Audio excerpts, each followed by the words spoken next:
What a busy, interesting week it has been for the Buckeyes, but guess what? We're almost through it and into Saturday. But before we can get to that, it's bold predictions time. It's Freaky Friday. It is The Beat. It's the Austin Birm Show. It has the show with 10 million names. He's Jeremy Birmingham. I am Austin Ward. One day away from Senior Day, Ohio State and Rutgers. Before we get to that, Birm, got to get into score predictions. And start with your relief that it is a Friday and that we get to watch a football game tomorrow. Yeah, it's weird, man. I mean, we've been talking about this season for so long, and all of the offseason, it seemed like it took forever. And now here we are in the last home game of the year. And again, I want to reiterate before we even dive into the ludicrousness. Is that a word? I'm not sure. Into the ridiculousness. The ridiculousness of this show that it is every week. I want to reiterate for people how important it is if you're going to this game to get there and celebrate these seniors that are walking and playing their last game at Ohio State. I was told 27 minutes ahead of kickoff is when Senior Day festivities will start. So like right at 11:45 or so. So get yourselves in there, get in your seats early and celebrate with these kids because they really deserve it. And, a couple of them will be talked about in this episode, I'm sure. But for those that will not be discussed or given a bold prediction, few moments of attention, I think that it's really important that they get some love because it's a group that is awesome and they're really great kids and we're lucky to cover them. Yeah, it's an interesting Senior Day celebration. It's not that large. It's not as robust as the one that was a year ago, but maybe that just means you have to appreciate some of them double for the way that they've stuck it out. And their last opportunity, that's a bold prediction right off the bat, that there will not be a playoff game in the Horseshoe.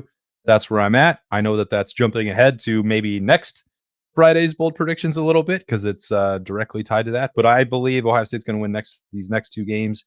And so this regular season finale will be the home finale for the seniors. They will play Rutgers as 31.5-point favorites. The over-under Birm is 55.5. And I feel like I've got my order flipped around. Last week, I thought Ryan Day would, and he did run the ball a lot to get through that game, and UCLA just couldn't stop him, and then the scores kind of got out of hand. I thought it would be closer. I thought it would be like a 2.5-hour game and get out of it. And the tendency is to think that's what you would do against Rutgers in their porous rush defense and then save everybody as much as you can to get ready for the game. I kind of am starting to feel like they might score more in this game, just even if it's just because Rutgers is so deficient on defense that they won't be able to stop anyone who's on the field. But I'm talking myself increasingly more into the passing attack being featured, because if we posit that maybe Jeremiah Smith is limited and maybe Carnell Tate doesn't play again, Julian Sayin might benefit from a lot of reps with Mylan Graham and Bryson Rogers and Quincy Porter and Brandon Ennis, just in case, test that out, maybe build some rapport. And so I think I might have it backwards from where I viewed it last week, and I was wrong. I think it's actually important because if you recall, if we go back to Tuesday morning's press conference at Ohio State, when I asked Ryan Day about some of the inconsistency with Julian Sayin in the second half of the game against UCLA, I was asking it from a perspective of does a potential foot injury cause some issues there? And obviously that's been poo-pooed this week. It's been, hey, Julian's fine. There's nothing going on. He's practiced full go every day.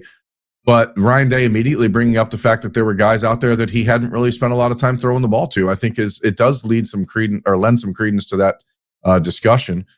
Rutgers is interesting, man. I mean, here's the funniest thing as we start to research. We're not going to pretend we're not posers here. We don't do a lot of research for these shows because we don't pay a lot of time or attention to the other teams that the Buckeyes are playing unless it's Michigan or Texas or a bowl game or something like that. But Rutgers quarterback Ethan Kaliakmanis has thrown for more yards than Julian Sayin this year, which was like, fascinating.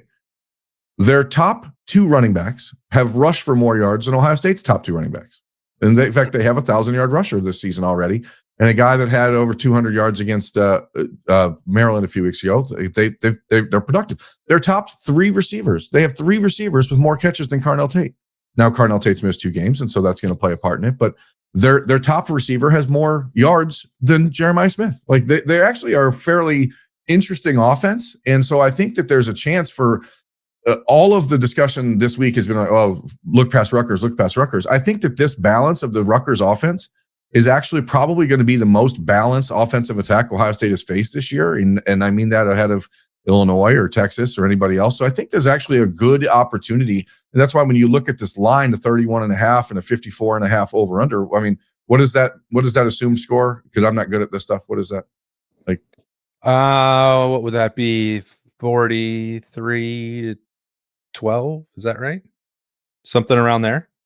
so, I mean, I think you're looking at a couple touchdowns from Rutgers. I think they're going to put Ohio Why'd you State put me on the spot? This isn't a math show. I just want people to see how quick your brain works. But I think that this is actually an opportunity for Ohio State. I don't think Rutgers is going to come out and try and like drain the clock. I think that they have seen, and again, people can have their opinions about Greg Schiano, what he is as a coach or what their talent level is there. But if you want to challenge this Ohio State team, I think the way you do it, especially with the Buckeyes defense, is by going quick and by mixing things up. And I think Rutgers is actually going to give Ohio State's defense its best test of the season. And that's like a bold prediction here. I think Rutgers is actually going to score 17 points this week, which no one has done against Ohio State this year. So give me Ohio State 45, Rutgers 17. So take the over, but not the cover.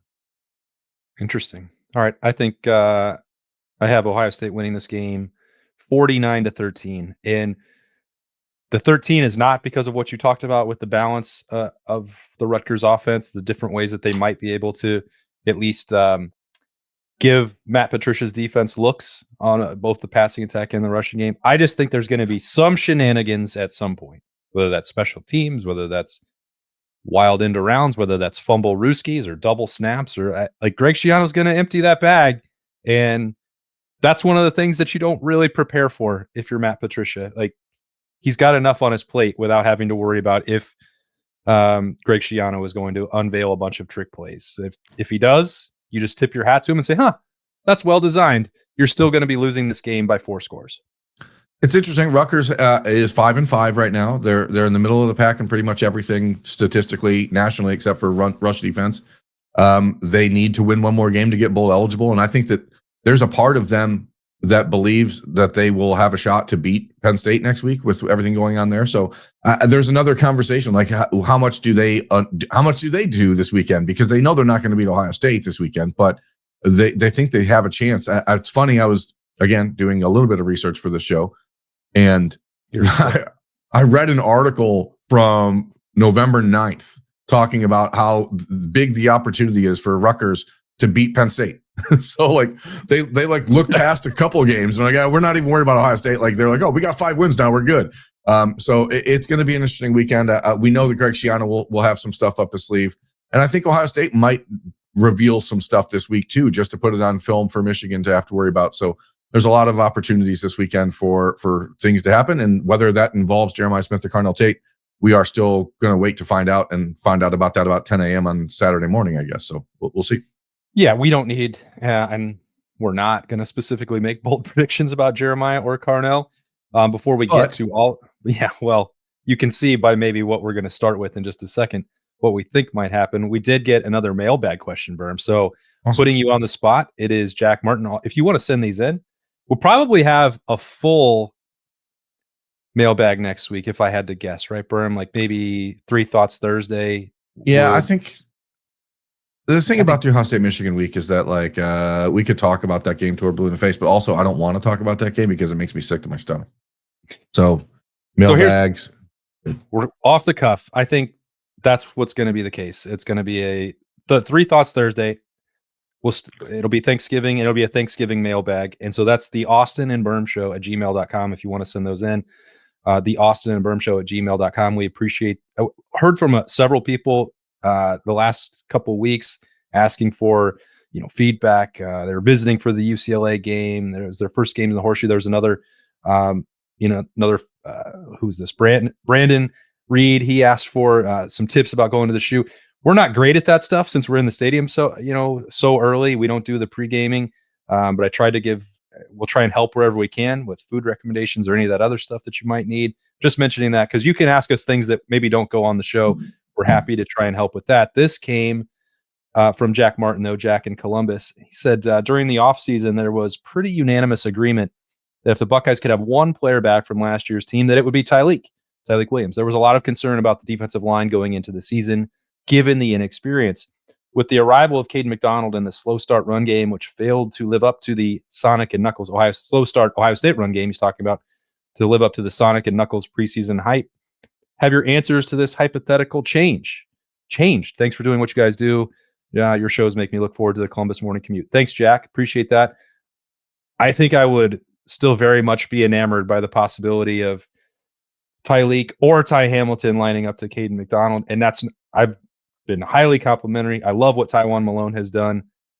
Those guys, especially Tyleek, he's a first round NFL draft pick. And the overall depth of that defensive line group, I would say, is still like a mild concern. If you're talking about getting through the playoff push in 3 to 4 talent equated games in a row, I think you'd still like to have one of those back. That's if you had Quinshon or Travion, maybe we were talking about a very different offense as well. So I understand where he's coming from for sure, but I think to me, it's Ohio State's going to get what it needs out of the run game, which I think has really improved over the last couple of weeks.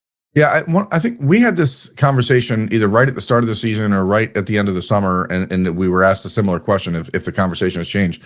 And I brought up Travion Henderson at that point because I think what he provided Ohio State in the pass protection game, in the run game, and the passing the ball out of the backfield game, I think like you require 4 different running backs to get all of the things that Travion Henderson was providing you a year ago. Yeah, that's true. So I think that there is still an argument to be made, but as we sit here today recording this on November the 20th, my answer is Emeka Egbuka because it would sure be nice to know that you had another receiver that had a lot of experience and a lot of productivity and a lot of leadership ready to rock and roll alongside Brandon Ennis and the guys that we're going to talk about in a minute. Because, I mean, again, we're not making bold predictions here. I will be surprised, just like I was last week, if either Jeremiah Smith or Carnell Tate play on Saturday, based on what we've heard or seen this week. I still think it's precautionary, but I do think it opens up the door in a major way for Bryson Rogers to continue his ascent and to become a player that Ohio State is going to not just be able to count on next season, but feature next season, because what he's done in place of Carnell Tate over the last couple of weeks, I think has been really eye-opening. It's only 2 catches a game, but the getting open, the route running, the holding onto the football, tough catches over the middle, sliding catches on 3rd and longs. Like I think that there's the light is officially on for Bryson Rogers, and now the door is open.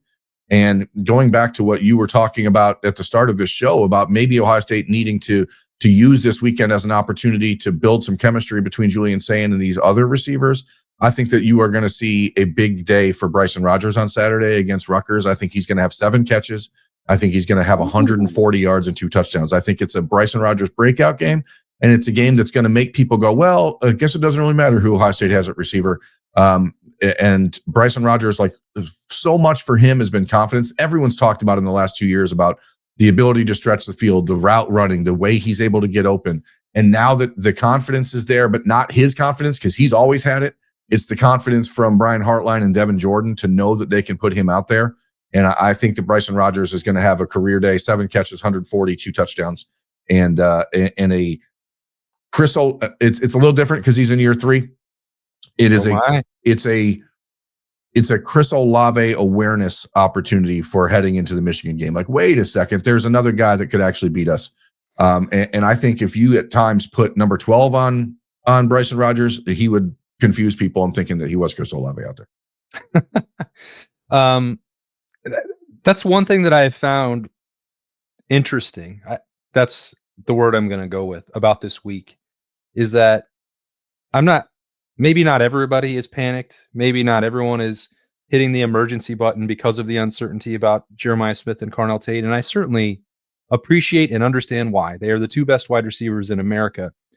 But how many years in a row now have we been talking about elite recruiting classes stacked on top of each other, elite level development of those wide receivers, and Brian Hartline's ability and Devin Jordan's ability for those 2 guys to both work with them and retain them and keep them in the program, keep them working and get them ready for the opportunities when they come, a bunch of years in a row.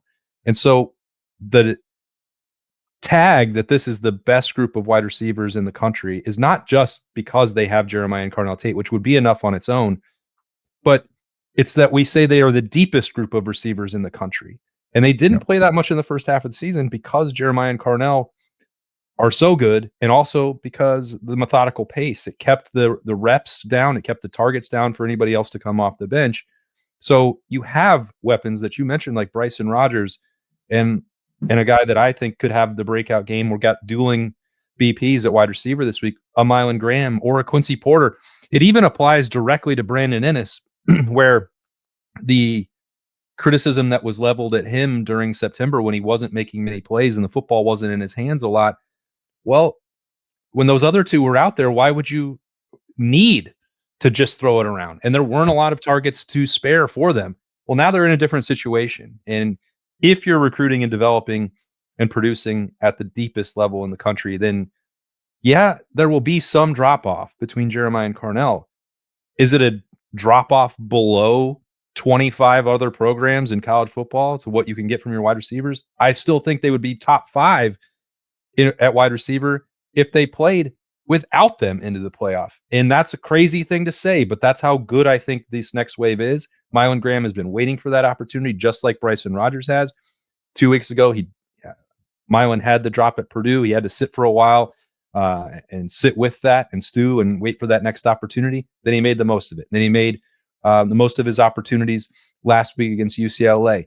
And maybe just as important as the catches that he had was some of the downfield blocking that he helped spring Isaiah West on his long run there against the Bruins. So I don't know that I'm going to go quite as crazy. I think you're probably right that Bryson Rogers will finish with more catches and more yards than Mylan on Saturday. I'll defer to you on that one. But I think that, 5 catches for 70 yards and a score would be another thing that would have to put the country on alert that, maybe there won't just be a collapse of the Ohio State offense because 2 of the best weapons in the country aren't available for however long. We don't know, but there are guys that are ready and willing, I think, to take up that mantle.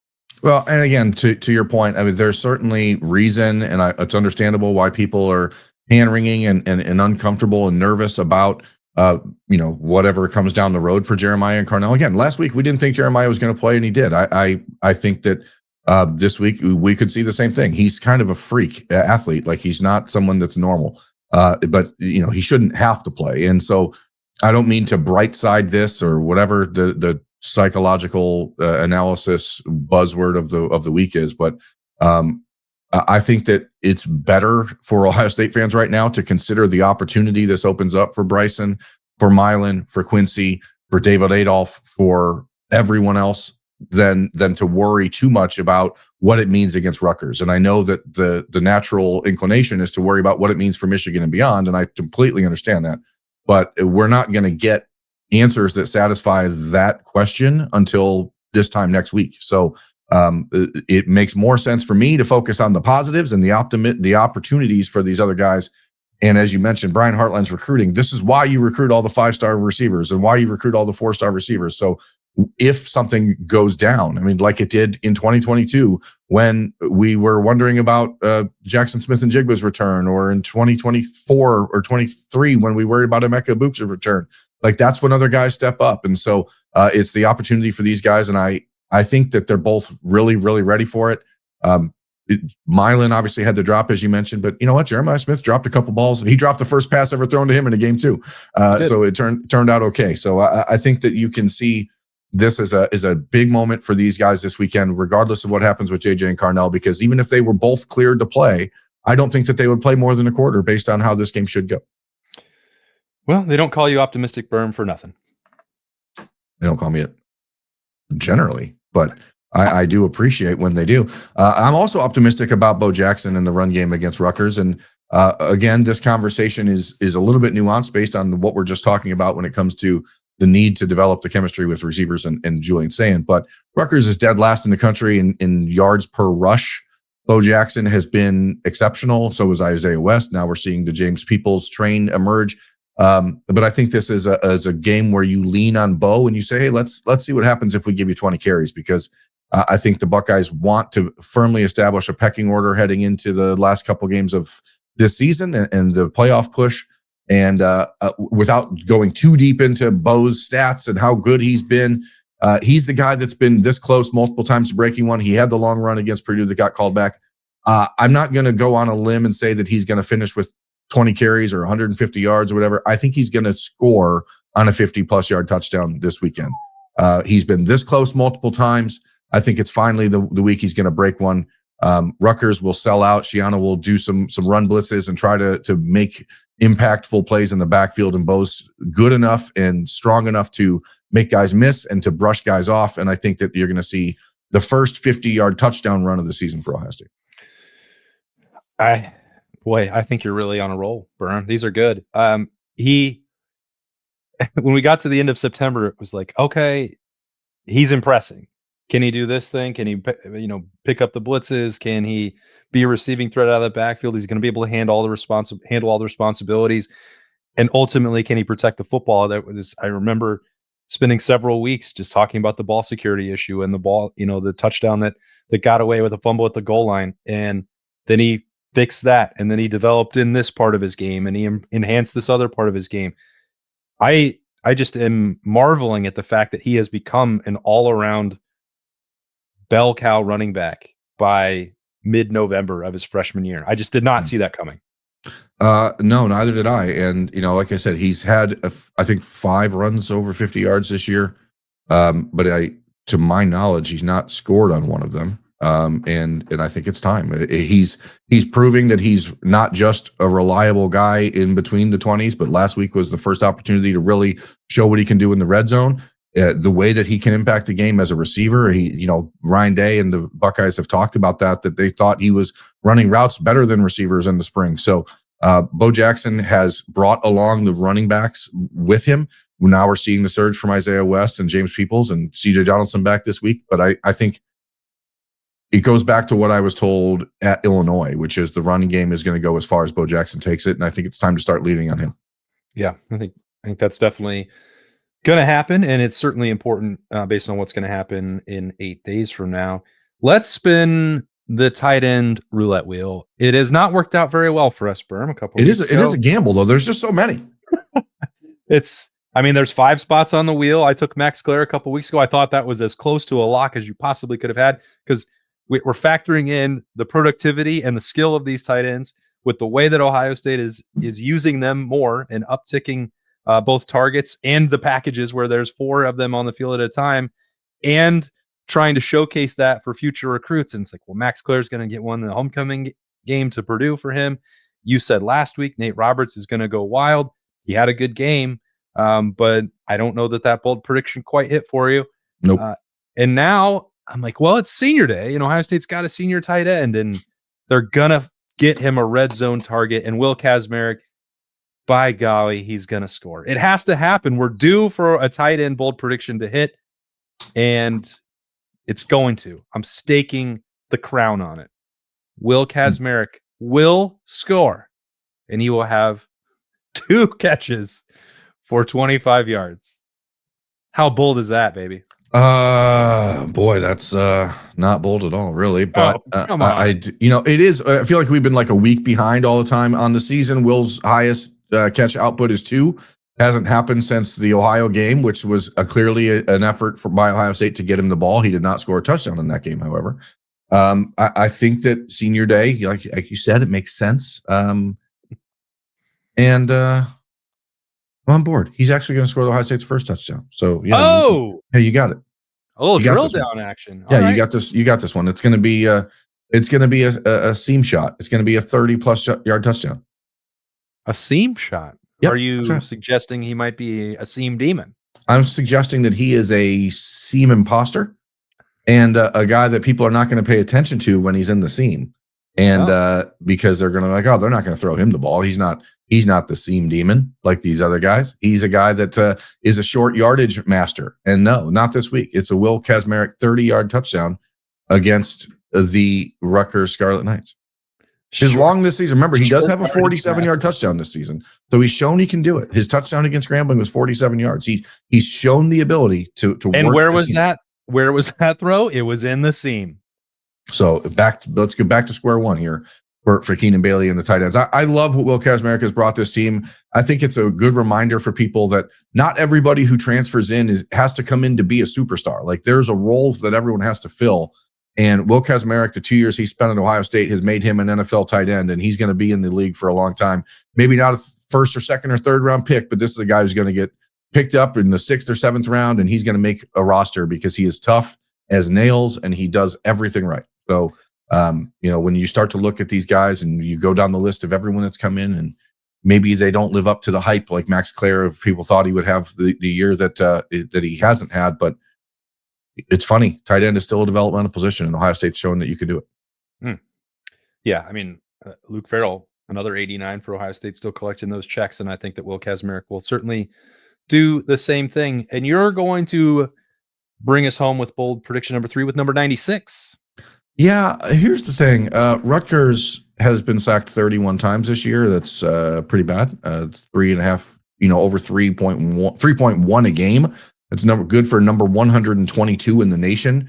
I think that it's a game right now for Edric Houston to step up, and I think you're going to see a 2-sack performance out of Edric. I think he brings a lot of juice, a lot of energy. He's been revitalized in these last few weeks. And now with Taiwan back and healthy, and Will Smith in there healthy, and Caden and everyone healthy, I think you're going to see a pretty good rotation from the Buckeyes in the first half or two, first half of the third quarter this week.